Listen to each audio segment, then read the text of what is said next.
It's likely that you've heard of Project Healing Waters and what fly fishing does for our veterans. But did you know that Project Healing Waters fly fishing can also heal those who volunteer just about as much as it does for the veterans? Project Healing Waters has been a leader in this space for a long time, but did you know that their conservation program is also a big focus? And that they have over 200 programs around the country in almost every state, and a chance for you to engage to realize the benefits of Project Healing Waters and fly fishing.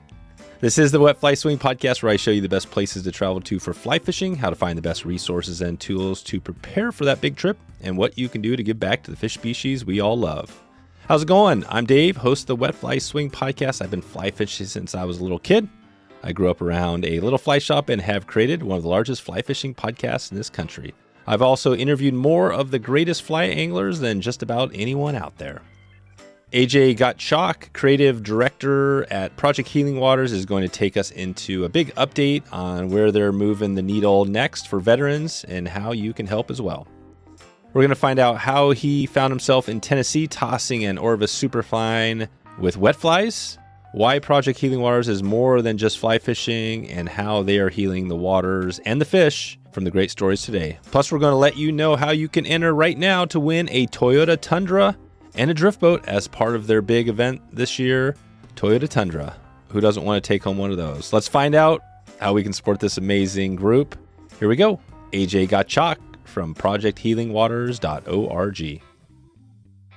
How you doing, AJ? Pretty good. Thanks for having me, Dave. Yeah, I appreciate you coming on here today to do an episode on Project Healing Waters. It's a name that I think most everybody has heard of by now. You're definitely one of the largest of this kind of group in the country, maybe the world. There's also a lot of other groups. We've interviewed some smaller groups that are, up in Canada, around the country, that have a connection to Project Healing Waters fly fishing. But we're going to get a little background on that, how people can maybe engage or help out. We've got a little program we're doing this year, hoping to shed light on it. So, but before we get into Project Healing Waters, let's take it back to fly fishing. I always like to hear, how you got into it and kind of what's your story, what's your first memory. So I grew up on the southwest coast of Florida, and my parents spent a lot of time on the water. And so one of my earliest memories, I actually just had to ask my parents, because I'm raising a young son right now. And I had to ask my parents, like, when did I start forming memories? I wanted to ask them about a couple memories I had and be like, when did these happen? And arguably my first memory is getting stuck in the live well in my dad's boat. And it turns out that was right around the time I was about 2.5, which is right where my son is. So it's cool to think that he's also forming those memories. But we were out on Sarasota Bay, and I was enamored with whatever was swimming around in the live well at the time, whether it was past crabs or pinfish or who knows what it was. But I was in there playing with the aquarium, and apparently the life jacket that I was wearing, one of those classic old school PFDs with the belt that goes around your waist. The orange life jackets. Yeah, exactly. The ones that, turn you into SpongeBob. Apparently the back end of that got stuck. And so the story goes that my mom was freaking out and I was having the time of my life with my legs sticking out. And so that's one of my earliest memories. And so I grew up on the water, whether it was, fishing the passes, whether it was fishing for bass, whether it was diving, swimming, skimboarding, all those things. But I grew up around the water, and the southwest coast of Florida at the time wasn't really a fly fishing mecca.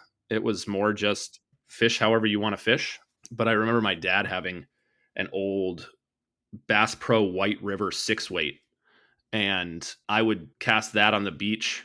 And, usually you're catching like whiting and ladyfish and the occasional silver dollar size jack and things like that. But every once in a while you catch a mega snook, and it was cool. But I didn't really dive into fly fishing big time until I moved north for grad school, and I was living in Buffalo, New York, and I was fishing the Great Lakes, all the tributaries around there. And that's when I was really fly fishing, probably more than I should have been. I should have been focusing more on grad school, I guess. But instead, I got intimately familiar with every element of Great Lakes tributary fishing, and, losing feeling in my toes and getting really good at drifting an indicator.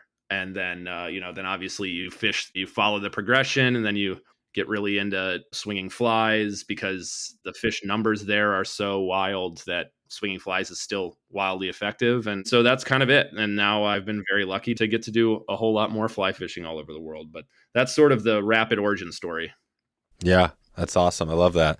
So you've been around it your whole life pretty much. And it's cool, the Buffalo, because we were just there. We did our kind of our steelhead. We've been heading to the Great Lakes doing our steelhead school out there. And we fished with Rick Kustich, and he took us into some famous waters. And yeah, it's really cool. You know, I mean, that's the thing about people. A lot of people don't realize around the country probably is how awesome the steelhead fishing is out there. Oh, yeah. It sounds like you did quite a bit. Are you still doing some of that fishing out there? I haven't done it in a couple years on the tributaries, but I was lucky enough to live there for right around 8 to 10 years between Buffalo and upstate north of Syracuse. So I was able to do plenty of it, but I've been missing it really bad recently. And so I've talked to a couple friends, and the plan is that we get back up there this October and hopefully hit one particular area, which you probably fished with Rick because we share some water, and Rick's a great guy and fishes some patterns that are just really fun to fish, and patterns that I know are, gaining some renewed popularity out west as well. Rick loves to fish like those tubu style, like really sparse, pulsy sorts of flies. Yeah, they have a lot of action. Yeah, I love it. And I miss swinging flies. So I do it now here on like the trout streams, but I miss the Great Lakes. That's right. And what are your trout streams now? Where are you at? So I'm in East Tennessee. I'm about 5 minutes from lower section of the Holston, but I spend more time driving, 30 to 40 minutes east of me into the mountains, swinging wet flies. Gotcha. Yeah, the wet fly is perfect. And that's always awesome. We're working on getting Davey Watton back on for a little kind of a school session, doing a webinar, I think, soon. So yeah, he's probably now on the wet flies. Is that typically more of Davey Watton style, or is this more like swinging flies with the space sort of stuff? The irony on this is not lost on me, but having been in the industry for a decade and fishing my whole life, I had never until 2 weeks ago or last week, I can't remember which, I believe it was last week, that I left my rod on the back of my car and drove off. I can't believe that it's like when you buy a new car and you put a scratch in it just to make sure that you don't scratch it again. And I should have done that years ago to just get it out of my system, but apparently now was the time. And so I had just been getting really happy with a new Orvis Superfine glass 3-weight. Oh yeah. And I was loving it. It's spectacular for the streams I fish, and it's really fun to swing little, like what I've been swinging lately is like a 14 or 16 Partridge and Orange. Mm-hmm. And it's a fly that I've always loved, and it's a really cool looking fly, and it's one of those flies that's so simple in its creation but also demands that you really focus, especially on the partridge itself when you're getting that wrap in. And when you do it right, it looks incredible. I don't know if the fish really care, but like it's a fly that I really like to tie and a fly that I really like to fish because we have sulfurs around here, and the early sulfur hatch is spectacular. And a buddy of mine called me, and there was a blanket hatch. I met him out there, and it was the first time I'd been fishing in a while, and these fish were coming out of the water to eat emerging flies. And so I was like, well, I guess now's the time for a wet fly. And that was probably a month ago that I started doing that to kind of pair it up with this sulfur hatch as it started. And so I've been just obsessed with that lately. Unfortunately, now I'm going to have to track another slower 3-weight that just feels good. Yeah, just a wet fly, right? It's not a lot of weight. You want something kind of noodly. Yeah, it's just more fun, every part of it. I'm very lucky to have some really nice water around here that's perfect for that kind of thing. And I've made it a personal goal to fish more recently. And so I'll go out again tomorrow night. Oh, good. So this is awesome. So you're getting out fishing. It sounds like you've been around the country you started in Florida and went up north, and then now you're back kind of more into Tennessee.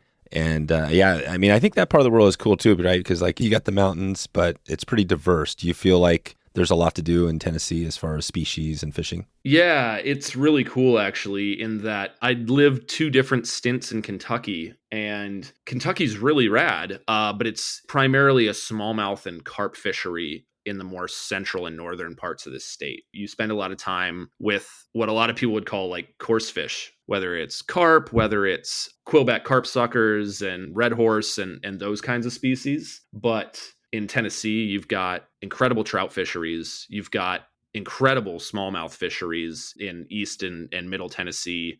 There are muskie to be found. And not only that, but you're only like 4 hours from the coast, and you're 4 hours from some great fisheries in the Shenandoahs. You can go a lot of places pretty rapidly. And just near my house, I mean, I can be on the water in 5 to 10 minutes fishing for smallmouth, but also like marginal water for trout, which is usually where you find the bigger trout. And so it's really diverse in that regard. And it makes for some just incredible opportunities, not to mention the fact that it's a 12-month fishery. Yeah, yeah. With our tailwaters, especially, there are sulfurs on the surface 12 months out of the year. Wow. That's it. Yeah. Your weather, you got a little bit finer weather down there, right? Yeah, it's not exactly Buffalo. Right. Not to say that I didn't love swinging a fly with snow on my shoulders. That's a really peaceful sort of fishing, but at the same time, to not have to worry about de-icing your guides every 5 casts and to be able to really target a range of species throughout the year is incredible. Yeah, that is awesome.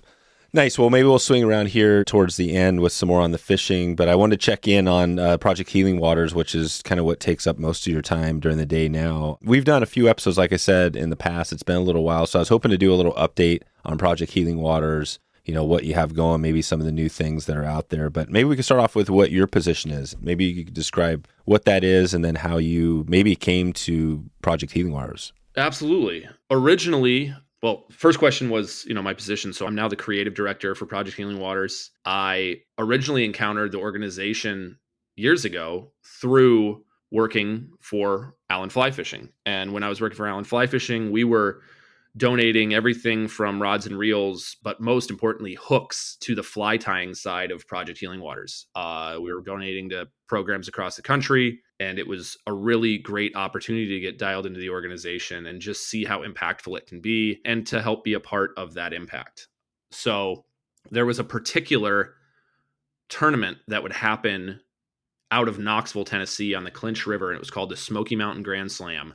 And every year they would bring out around a dozen veterans and pair them with sponsor partners and put them out with guides on the Clinch and fish. It was a fun tournament. There wasn't a lot of pressure, and it was just a great way to build community on the water between veterans and volunteers, veterans and sponsors, and to really just build this amazing community. And for years, Allen Fly Fishing was a sponsor of that tournament. And that was sort of my first really intimate experience with Project Healing Waters, to learn how much of an impact not only veterans getting out on the water together can have, but the full spectrum of impact from donors to volunteers to veteran participants, and then veterans that became guides. And so you have this whole range of connectivity, and it was really cool.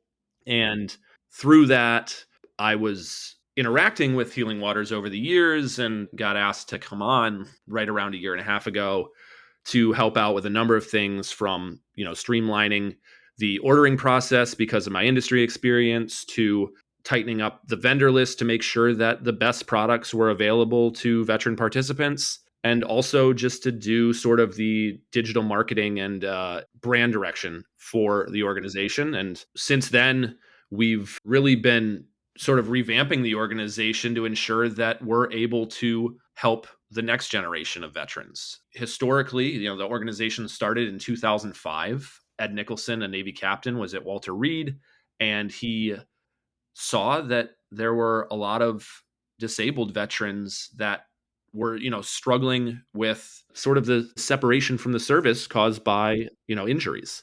Yep. Ed was like, can I just take these guys out on the lawn in front and cast? These guys, they need something to focus on that isn't their injuries, that isn't their PTSD. And so he was able to take them out on the water, first able to take them out on the grass and get them learning how to cast, and then able to take them out on the water.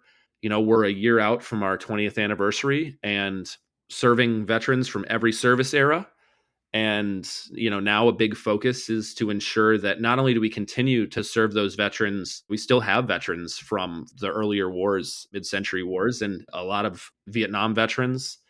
But a big focus now is to ensure that we're also able to help post 9/11 veterans that are dealing with not only visible wounds, but more impactfully, the invisible wounds of PTSD, anxiety, depression, and just that loss of community and support when they separate from the military. Our goal is to recreate that brotherhood or sisterhood, that community that they felt when they were in the military. And that's a huge thing, is to help recreate that through fishing. The sort of intersection between the battle buddy of the military and now the fishing buddy. Stonefly nets, nestled in the heart of the Ozarks, Ethan, a master craftsman, dedicates his skill to creating the finest wood landing nets.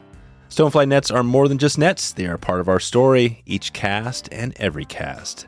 Ready to make your fly fishing trips unforgettable? Visit stoneflynets.com and discover the difference of a handcrafted wood landing net. Trout Routes is the most comprehensive mapping app for trout anglers.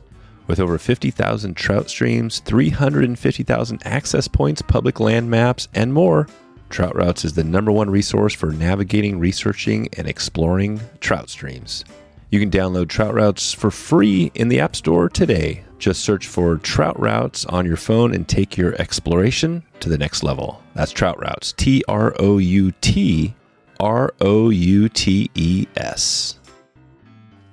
You mentioned earlier event you had. Do you guys, throughout the year, do you get a lot of people reaching out to say, hey, we want to do an event, or do you have lots of room for, people that want to help in that sort of fashion?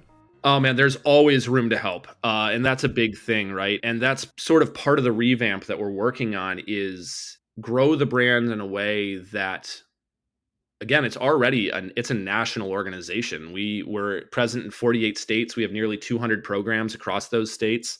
And a big thing, though, is to ensure that our visibility grows so that we're able to help more veterans. Not to mention that people like non-veteran volunteers, non-veteran sponsors can see, oh, not only is this organization helping veterans, but I can help, but I can also benefit. And I don't mean benefit in any way beyond mentally, because we all know how impactful time spent outdoors, time spent on the water can be. And so that's a big goal of mine as a civilian, is to help volunteers understand that surely they can bring their experience if they have it. Or maybe they don't have that experience yet, but they just want to help. But oftentimes you'll find that after doing so, you realize, I didn't know how much this was going to help me.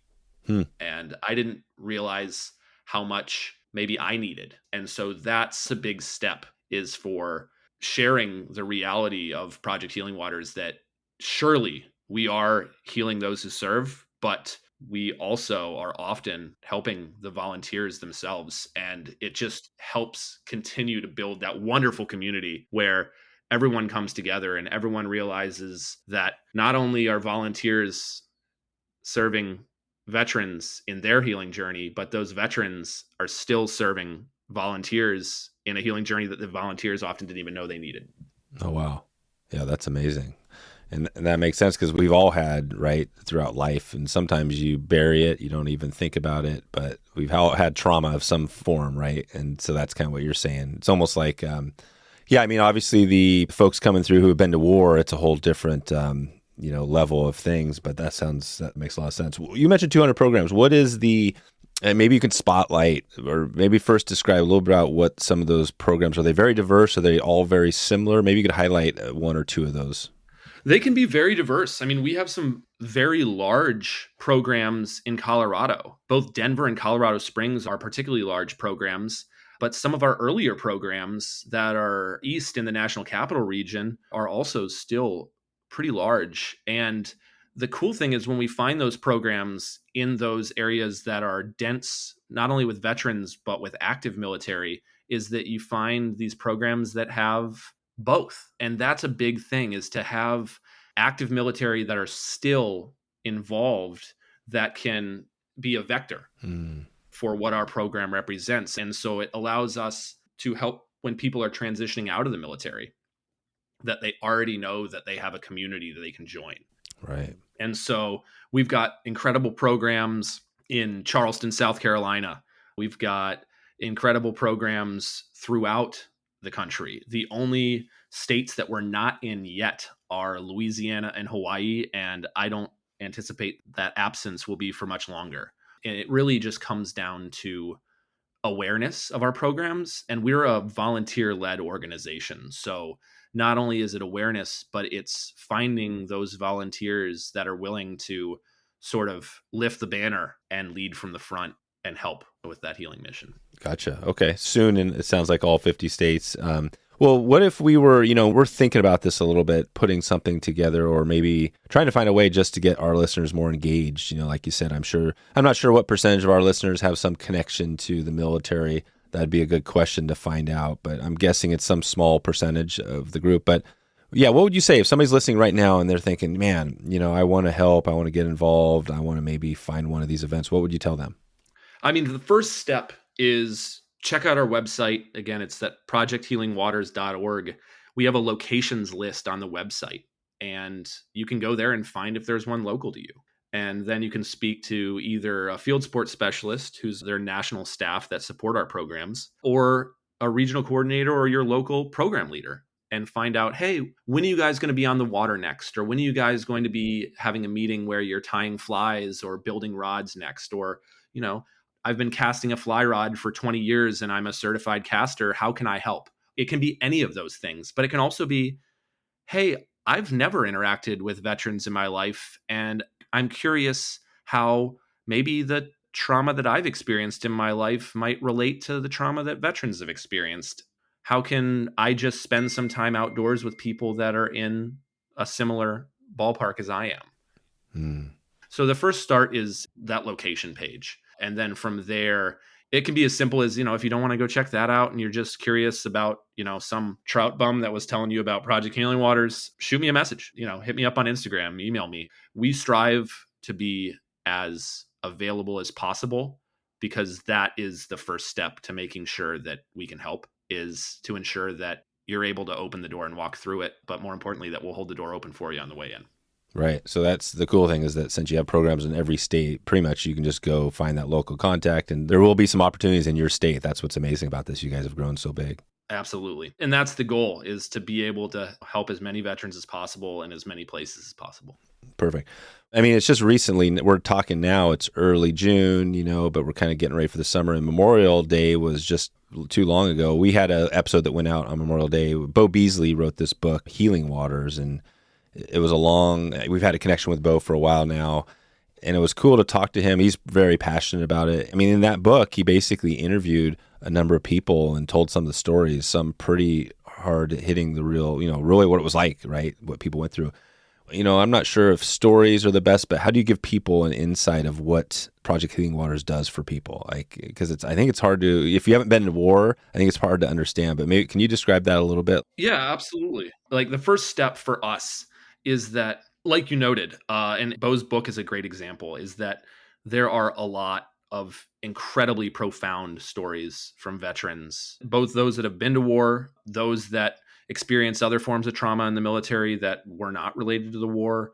Sometimes the trauma was simply through no longer having the camaraderie of your fellow service members. And so all those things are impactful, but really what we find seems to be most impactful are the testimonials of our veteran participants. And I was honored to be able to hear one of those testimonials this past Saturday. One of our veterans from a Connecticut program was speaking on his service and his PTSD and how fly fishing and Project Healing Waters has saved his life. To be able to share those stories, surely quick sound bites are impactful, but if someone can sit down and listen for a couple minutes to the story of one of these veterans and realize not only how profound their experience in the service was, but also how profound and positive their experience has been afterward. And a big part of that is that second part, is that we don't just want tear-jerking sob stories, because that's surely a part of the beginning of their journey. But the most important part is the success that follows through their experience in Project Healing Waters, and to be able to find that community again, and to oftentimes rebuild their lives around that community and through the support of that community, both veterans and volunteers. That's really when you hear those testimonials, and the second part, the success and the progress and the just overwhelming positivity, to come into a meeting with a veteran and at first they're understandably like, are you a brother in this? Are you here to help me, or are you here to, interrogate me? And then by the end of it, you're hugging the veteran and Right. scheduling when you're going to go fishing with them next. And that's the big leap. And to watch that happen with both military and non-military is where you really see this success and realize that this community isn't limited to veterans. It can be a support group for anyone that's experienced trauma, and it can be a support group for anyone that just wants to serve. And it sounds like, as far as how it works, basically, people come in, they get, is the community equal part of the fly fishing on the water? Those are the two pieces, people come in, they connect with the community, they learn to fly fish. Are there other parts there that you would talk about? Absolutely. Yes. So for many of our programs, it's not actually the fly fishing that's the most important element. It's actually, for a lot of programs, the fly tying is even more impactful. And the beginnings of what, fly casting was obviously also a very strong, important element, because you don't have to be on the water to work on your casting, right? We've all cast on the grass. And so that's a big step, is these educational elements of getting better as a fly tyer, getting better as a fly caster, building your own rod, and really completing this arc where you're able to sort of see your own journey represented in these tangible elements of like, I've learned to cast, I've tied my own flies, I've now built my own rod, and I can go catch a fish and release my stress right back into the water along with that fish. And so those are some incredible arcs. But yeah, there's definitely opportunity, because sometimes our veterans are not as mobile. They're not as able to regularly be on the water. They don't want to fish a full day, but they can sit down and tie flies, and you're like, hey man, it's late. Like, we got to get going. Let's come back next week, or let's come back tomorrow, or, but either way, it's fly tying and rod building are huge for our programs, and for not only for veterans that want to build that community that happens across the fly tying table or the rod building table, but for those that might need, and this is sort of formational element for us, was veterans that needed to work on redeveloping their fine motor skills. Right. Veterans that needed something that was in person and meditative in the forms of, wrapping thread around a hook or wrapping thread around a rod blank. And those things have been shown scientifically to restore fine motor function, to help with stress and anxiety. And so those are just as important for a lot of our veterans as spending time outdoors. Love it. Yeah. And I was just thinking, we don't get nearly, I'm sure, the emails that Project Healing Waters gets, but I was just thinking about one recently I got from a veteran that listens to the podcast, and he was just thanking me for some of the information. So, but this, it really hits home that for me, what you're talking about, fly tying, fly casting, rod building, really the fly fishing is almost a secondary thing. Like, it's there almost as a bonus. Like, if people get out there, but you can get all of this just from fly tying. And that's the same thing really with fly fishing, just in general, right? People, you don't have to be a super fly angler to enjoy this. So that's a great reminder. Nice. Well, what about on the trips? Let's talk about that a little bit. Sounds like there's programs all over the place, but what would be a typical trip if there was a Project Healing Waters event? Do you guys, is it all over the place as far as the types of things you guys do? Yeah, absolutely. And it's much like fly fishing itself, right? You can have a evening outing, and it could just be a group of veterans getting together and going out fishing. It can be an organized event where one thing that I do in my daily job is updating the program location pages. And part of that is uploading their schedules to show, hey, this is what's happening this month. And so I've updated some schedules recently. There's a program in Rapid City, South Dakota. They also have some events and meetings in Sturgis right there nearby. And part of that is that they're doing multiple simple short events every week. And, it's as simple as going out to the local water and just getting some veterans together and fishing. And those are specific structured events. But at the same time, part of building that community is making sure that those battle buddy relationships that are being reformed, that those guys and gals will then go, hey, let's just go fishing together afterward. But, that gets a little off topic, but that's just as important as these scheduled events is starting to build those relationships that people are comfortable going out fishing outside of the schedule. Right. But this past weekend is one of our more prominent and longest running fundraiser and fishing events, and that's called the Mossy Creek Invitational, and it's held by a very well-known fly shop run by Colby and Brian Trow, and they've been supporters of Project Healing Waters since the very beginning, and it's an incredible opportunity to bring 15 veteran anglers together with 15 sponsors and the whole community of Bridgewater, Virginia, and the wider Harrisonburg, Virginia area just comes out and supports this incredible opportunity to share time together on Mossy Creek. And again, it's another one of those quote unquote tournaments. Yeah. There's none of the stress associated with the tournament that you would experience elsewhere. It's just this incredible opportunity to see community come together under the tent alongside Mossy Creek and just get people together. And so that's the far side of the spectrum, are these what we call national destination trips. Yep. And then we also have 2 lodges that have donated their space and their water and their guides to us. One is in Wise River, Montana. It's called Freedom Ranch. The other is, and that's on the Big Hole. The other is in Newaygo, Michigan on the Muskegon. That one is called Oakhart Lodge. That one's more recent. And we're able to send groups of veterans there to spend right around 4 days together on the water, fishing, tying flies at night, telling fish stories, and those sorts of outings and those sorts of overnight opportunities to build these bonds are incredible. Yeah, amazing.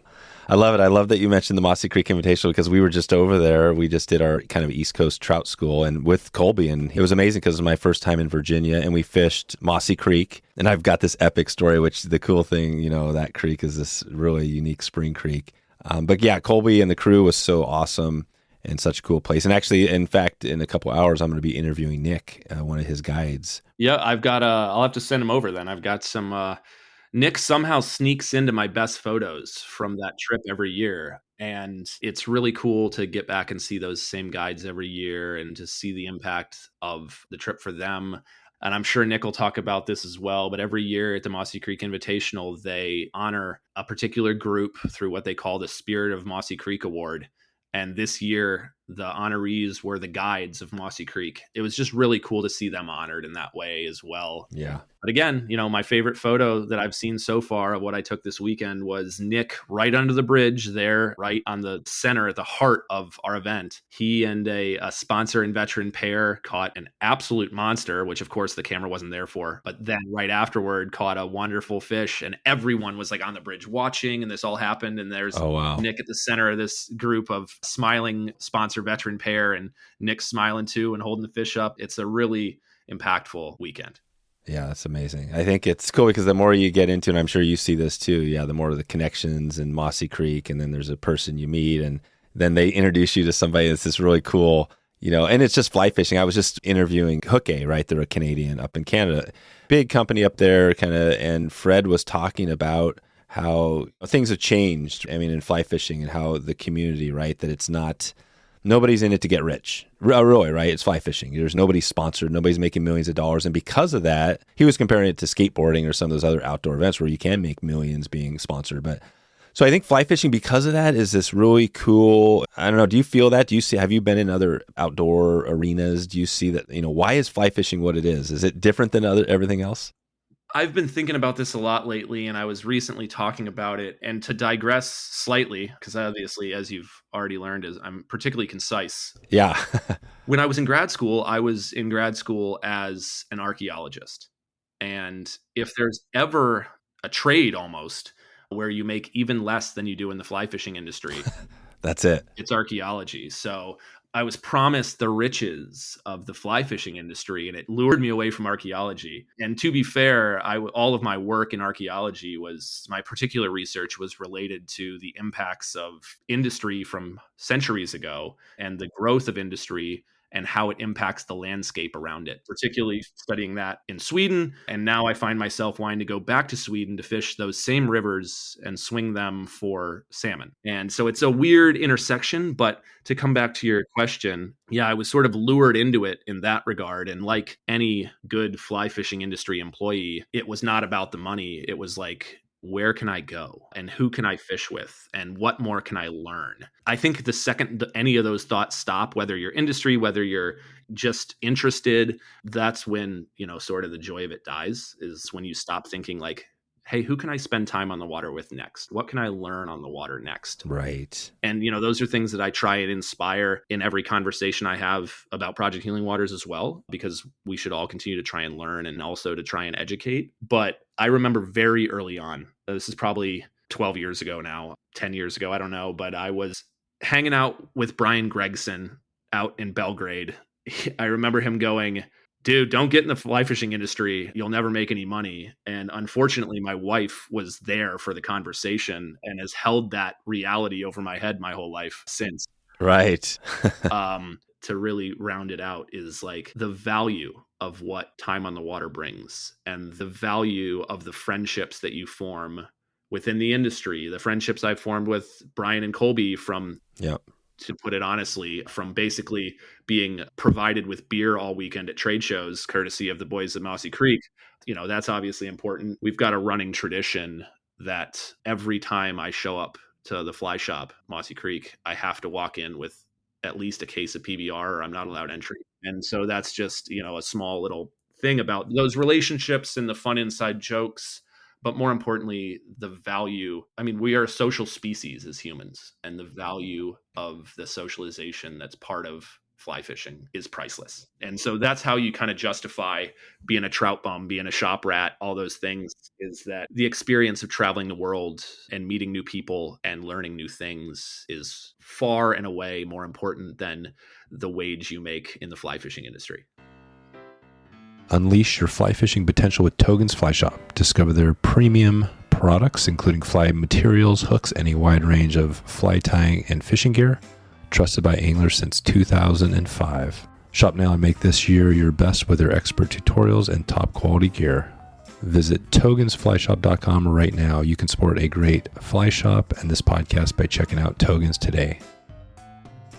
Yeah, that's what it's all about, right? I mean, I think at the end of the day, we're all going to be gone, and it's going to be, I think time spent on the water is going to be your life is going to be based on it, right? I mean, it's not going to be about how much money you make at the end of the day. It's going to be about how many of these connections, relationships, fishing trips, all that stuff. So cool, man. Well, this has been great. I want to touch a little bit on basically the conservation end. You don't hear as much about that. We definitely like to focus on that a lot when we're doing our events.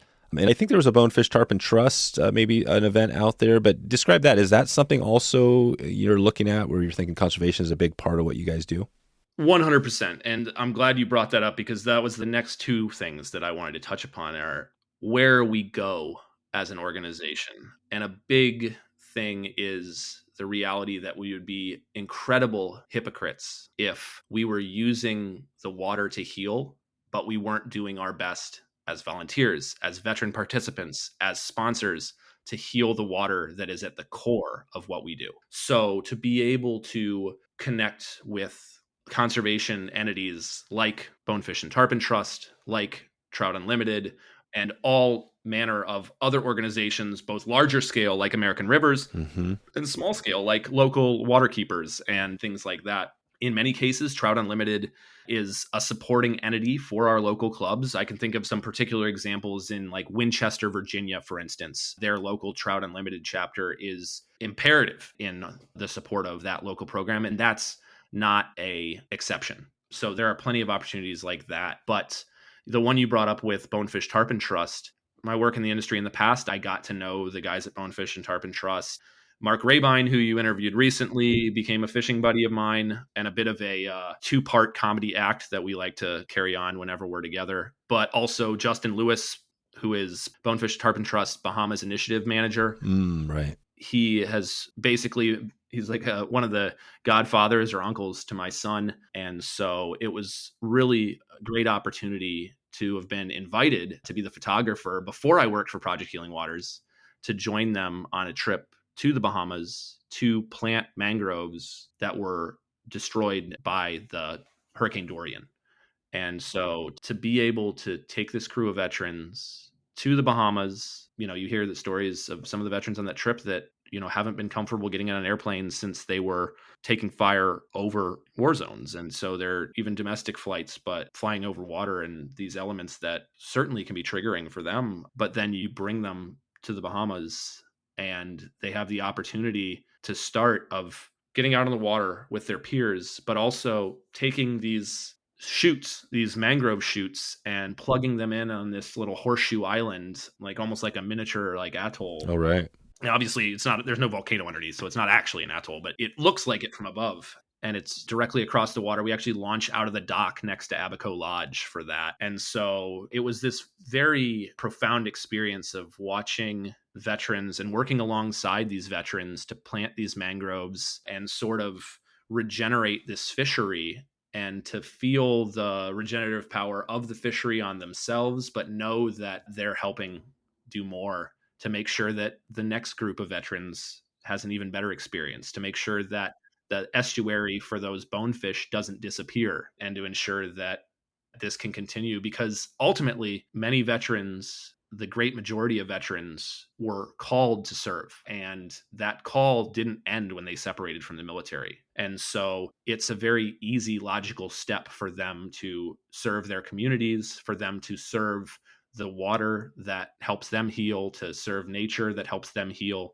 It's a very logical step. It's certainly going to be at the heart of a lot of our upcoming initiatives. The other part of that is just trying to reflect the diversity of what is functionally the most diverse organization on the planet in the US military. And part of that is getting into being better at empowering female veterans to join Healing Waters programs and reflect what will more than likely be approximately a 35% makeup of the military. Oh, wow. And so one thing that we're striving for right now through a new initiative that we're calling Project Healing Waters Women on the Fly is to empower our female participants, our female volunteers, to be more effective at recruitment for a group that's historically been the most almost disenfranchised of, veteran service organizations. And so that's a big pursuit for us, is conservation, and a big pursuit for us is better female representation throughout our organization, because at the end of the day, we want to make sure that we function as the most effective support group at the same time as we function as the most effective, community organization. Right. Wow. Those are huge. And so that makes sense in looking at the future. So 60 or 35% roughly is women in the military, something like that is. Yep. And so that's our goal. That's your goal. Yeah. Truly, I wouldn't be mad if it was more, and it would be, 50-50, right? Yeah, exactly. And I was about to touch on that, is like, historically, especially with Orvis's 50-50 on the water initiative and things like that, if we could achieve that, the advantage of achieving something like that is the 35% look at 50% and go, wow, there's a place for me there. And that's much better than if a program has one woman or a program has no women. It makes it much easier for us to be truly inclusive and to bring people together, because the stronger that we are as an organization, the better that the mental health of our country becomes, and the better the physical and natural health of our planet becomes as we grow and become more effective as not only a mental health organization, but a conservation organization. Yeah, right. Wow, this is great. So you guys obviously have some big things coming up here. You're not sitting back on what's worked in the past. You're really looking forward, which is cool. Anything else we should be thinking about? I know we've kind of touched on a few different things here today with Project Healing Waters that you really want to highlight before we start to head out of here. Yeah, sure. A big thing that we're trying to do is, and I touched on this very early, was the reality that the greater the visibility of our organization becomes, the more veterans we can help. A big part of that is that, in recent years, fly fishing has become all about being cool and aspirational, if you will. And that's a big part of engaging that younger audience of veterans, which is the most at-risk portion of veterans. It's very sobering. It's very somber to think about the fact that suicide across the entire veteran and military landscape is the 13th leading cause of death. However, for those under the age of 45, it's the second leading cause of death. Oh, wow. So a big part of our organizational push is not to become cool for the sake of being cool, but to become more approachable for the younger audience so that we can drastically reduce that suicide number. And part of that is a really incredible opportunity we've been extended by Decked USA and by Toyota, is this rad Toyota Tundra truck that we have rolling around the country that we've titled Elva. She's our chariot and our rolling billboard, and it's just really cool to roll up to programs and share her with those programs and have this truck on the water. And as part of that, it's got a rad lightener rack system on it that allows us to carry all sorts of merch to hand out on the riverside to people that, you run into guides while you're out floating and they're like, oh man, I guide a Project Healing Waters program every year. And you're like, hey, 1 second, my truck's backing down the ramp. Let me go grab something. You grab your hats and some stickers and you're like, hey guys, take these. And like, we did this recently as part of an initiative where Boulder Boatworks has sponsored a sweepstakes we're doing where we're giving away a 2024 Toyota Tundra. We're giving away a Boulder Boatworks high side Pro Guide drift boat. Anyone can join, and it's not your standard sweepstakes where you just feel like you're putting money in the pocket of some company that works up trucks. No, every dollar that goes into this sweepstakes will be supporting Project Healing Waters veterans and programs across the country. And it's really cool to have this opportunity to quote unquote be cool and, to have classic fly fishing guide special, aka a Toyota and a rod rack and all that stuff. But to be on the water and have this boat on the river with the Project Healing Waters logo on either side, and to have guys come up and go, hey, nice boat, I guide for them. And then you go, oh, hey, here, this is the least I can do, but take this stuff. And I remember 2 guys as they launched were like whooping as they went down the river. And like one of them was like waving his new hat in the air. And it was like, even though it seems almost, a little commercial, a little transactional, is that no, that little microtransaction of handing them a hat was just a reification of this incredible community that they've built through guiding veterans on the water. And so all that to say, we've got this killer sweepstakes going on. It'll run through November. You can mail in an entry form for free. You can enter for $5 for a single entry. You can give as much money as you want to give to support veterans and our programming across the country. But at the end of the day, you stand the chance of winning a 2024 Toyota Tundra, and either that or a Boulder Boatworks drift boat, which is pretty darn rad. Wow, this is amazing. This is huge. So you're giving away a Tundra, and like, is it 2 prize winners, and somebody else gets the boat? Correct. Yeah. We wanted to spread it out as much as possible. And there'll probably be some more stuff down the line as these sorts of things happen. I remember it's just the nature of the industry. It's a very small industry and we all know each other some way or another. And so I remember when we announced the sweepstakes, a buddy of mine who has another boat company was like, why isn't our boat in this? And I was like, well, when we do this in 2025, we'll have to make that happen. Right. And it's really, at the end of the day, it's the difference between the same sort of sweepstakes and giveaways that you see every week throughout the fly fishing industry, where a bunch of brands come together to gain new followers on social media. It's like, no, we have no interest. The core drive, we do have interest in obviously gaining our followership so that we can share the mission more. But the goal of the sweepstakes is not to gain more followers. The goal of the sweepstakes is to better support all of our nation's veterans and to be a better mental health and conservation organization. And so it's really cool to have that impact and to have these groups like Decked and Lightner and Boulder Boatworks and Sawyer Oars and these brands that have come in, and they all have their own story about the impact of veterans on their life, or they are veterans. It's very poignant. And to be able to then go, I promise we're coming out with flat brim hats soon.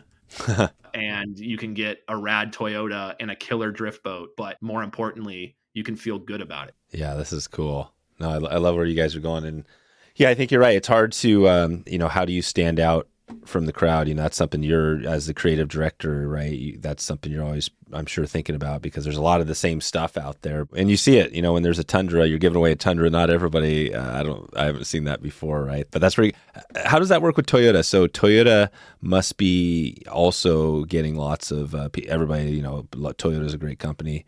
How does that come together? Is that something that you were involved in, or has that been an ongoing thing working with Toyota? So it was something I was sort of gifted with as I came into my role. It originated with Decked, and they're like, hey, you have a great organization. And if I'm not mistaken, it was actually Joseph at Flylords that turned us on, that turned Matt at Decked onto us and was like, hey, these guys are great. I think that they would be the ones that would best benefit from receiving this truck from you guys.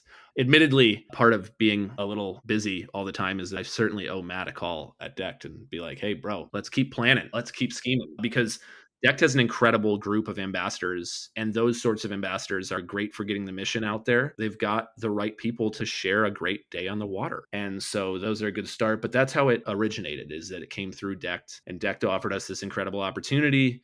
And then it's grown from there. Decked brought Leitner in. Boulder Boatworks got involved because one of our program leads in the Louisville, Kentucky program, he connected us with Boulder Boatworks, and Boulder Boatworks connected us with Sawyer, and some Sawyer oars with Project Healing Waters logo on them here soon enough. And it's really cool to sort of see the organic growth as these things happen. And again, it's not because people want to be cool. It's not because people want to gain more followers. It's like, how do you donate and help? Yep. And that's exactly it. It's there's more ways to help the organization than to just write a check. I remember an old idiom from rugby was the best ability is availability. And part of that is huge for us, is like, you can donate your time for those large scale people that have private water, people that have fishing lodges. Overnight outings are at the heart of what Project Healing Waters does. And it allows for that community growth. It allows for that camaraderie to build around the campfire, around the fly tying table. It can be donations of time. It can be donations of fishing water. It can be as simple as a guide going, hey, I just want to take a couple veterans out. Right. For a half-day trip, for a full-day trip. It can be people that have fly rods that they're not using because, obviously fly fishermen, fly anglers in general, we're collectors, we're sometimes hoarders. We've seen great opportunities for people to do fly tying marathons where they get people together and just tie a bunch of flies and donate them. As we all know, you never have too many flies. You just have too few. That's amazing. No, I think this is really cool for us too, especially because we've been thinking about what we could do to help Project Healing Waters, and I've got some ideas, but you've really shed light on opportunities, which sounds like it's kind of open and kind of endless as far as what you could think of maybe to help. It sounds like, yeah, you guys are open. That's great. Absolutely. Absolutely. Well, and I think, going back to the Toyota, the boat, and we haven't worked with Toyota yet, but we've worked with Boulder Boats and lots of the boat. We have actually a whole season on drift boats that we did because I'm kind of a drift boat fanatic. And so we have that whole history there. But yeah, I think we should definitely stay in touch here, moving ahead, just because I think I want to find ways to help Project Healing Waters. I've never been in the military. I don't really have anybody in my family. Bo Beasley was really the first person that when he did that first episode with us a couple years ago, he cried on the podcast, right? Which has happened a few times, but it's just this emotional thing. And I think for me, that's where I make a connection to it through some of these other people because I haven't been there. What do you tell people that have never just getting involved in Project Healing Waters and calling your local group? That's the starting point, right? Yeah, that's definitely a start. But, to use that example that you're using is, and Bo's a great example of someone that's been involved with us for years and puts on a couple trade shows that we always have a presence at. And it's a great opportunity to share. And he's reciprocated that by sharing through his book. At the same time, I was just speaking the other day to an artist out of Western New York who did an incredible piece of art for us and did it as a t-shirt. And again, like fly rods, we all love, new art shirts and new stickers. He's got both of those, and it's Rob at Lakes, Rivers, Streams did this incredible art for us. And so I reached out and I was like, hey, this is the second time you've done some really cool art for us. Have you been to a Project Healing Waters event? And he was like, no, I just wanted to help. And I was like, okay, well, we're doing this incredible series with the National Park Trust. And it's at parks across the country. The first one was, Delaware Wild and Scenic. The next one, along the Delaware River. The next one is at Olympic National Park. And to really come full circle on this one, anyone that fishes the Great Lakes, their end goal is to go swing flies for steelhead in the Pacific Northwest. And couched in that is the reality that you're never going to catch as many fish, but it's going to be way more pretty. And you might swing flies across from some elk and you might see a seal, or it's crazy and different. But to be able to extend that opportunity to Rob to be like, hey, thank you so much for everything you've done for us to increase our visibility. Can you come and share a weekend with our veterans and then swing some flies? It'll be at the heart of a lot more really cool art that we see at our organization. But the next time that Rob does art for us, he'll be able to pour all the emotion of a weekend spent building community with veterans and volunteers into that next piece. And that's exactly what we want to see for anyone that's interested, is like, just come out with us on the water. Just come to a fly tying session. Just come to a rod wrapping session. You don't have to do any of those things. You could set up a chair next to someone fishing and just listen to their story. And maybe share yours. Maybe they want to hear your story. Maybe they just want to share their story the whole time. And I've never been a particularly good listener, and I need to be better about it. But the one place that I've learned to be better at being a great listener is just sitting and listening to these incredible stories, first of struggle, but then of success as our veterans grow. Amazing. All right, AJ, well, I think we will leave it there today, and we can send everybody out to projecthealingwaters.org or on at AJ Gottschalk on Instagram. And yeah, man, this has been really great today. I appreciate you shedding light on everything. I'm here where you're going. I can see that you guys are on track to do some great things. So yeah, I appreciate all the time today and shedding light on Project Healing Waters. Dave, absolutely, man. Thank you so much for having me. Thanks for reaching out and, making this happen. And, maybe with you as a drift boat guy, we can make a float happen down down the river here somewhere. Let's go. Your call to action today. Find that local group in your local state. Reach out. Go to Project Healing Waters. Go to the website and find out where they are located. They might be right around the corner from where you are right now. We've been giving a heads up to the shop. This is Wet Fly Swing Pro, what we have launching very soon. If you haven't checked it out, you can go to wetflyswing.com/pro, and you can sign up to get your name in the hat to hopefully be one of the beta users as we launch this. We've got a lot of great parts of this program. One of the big ones is going to be we're going to help you build that greatest trip this year somewhere around the country. We're going to provide the resources, the discounts, the experts, everything you need to, you might even be thinking right now, you're not even sure where that greatest trip is right now, but we're going to help you do that. We're going to have a community there. We have a community there where you can engage with people in your area. That's a awesome feature of it, and just a way to stay in touch and connect as we go. All right, I'm not sure where we're heading next as far as episodes, but if you are in Tennessee right now, I'd love to hear from you.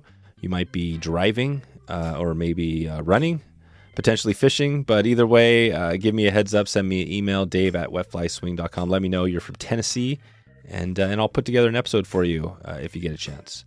All right, I'm going to get out of here. Off to the next one. Thanks for stopping by today. I hope you have a great afternoon, great evening, or great morning, wherever in the country you are, and I appreciate for you stopping in today and listen to the full show. Talk to you soon.